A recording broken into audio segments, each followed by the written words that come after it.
Datorren ekainaren batean, Gernikako Bakearen Museoak bere ateak zabalduko ditu eskatzen diren segurtasun neurri guztiekin. Alarma egoeran bere zerbitzuak modu virtualean eskaini ostean, ateak berriz irekiko dira neurri garrantzitsu batzuekin. Irekitzeko ordutegia luzatu egingo da eta asteko egun guztietan irekiko da. Astelenean 10:00 ordubietara, asteartetik larunbatera 10:00 zazpietara eta igandeetan sarrera doan izan da 10:00 ordubietara.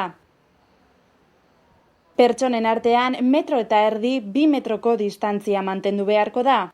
Gel hidroalkoholikoa jarriko da museoko sarreran. Maskaren erabilera derrigorrezkoa izango da. Talde murriztuak izango dira eta 10 minuturo sartu ahalko dira. Edukiera ere murriztua izango da. Garbiketa maiztasuna handitu egingo da. Bisitaldia norabide bakarrekoa izango da, pertsonak gurutzatu ez daitezen. Bisitak modu librean egingo dira museo barruan. Museoak bere kanpoko ibilbide gidatuak areagotuko ditu eta hemendik aurrera ibilbideak museoko bisitatik independenteak izango dira. Haurrentzako jarduerak udazkenera arte atzeratuko dira eta jolaserako txokoa itxita egongo da. Hala ere, museoak online hezkuntza baliabideak eskaintzen jarraituko du.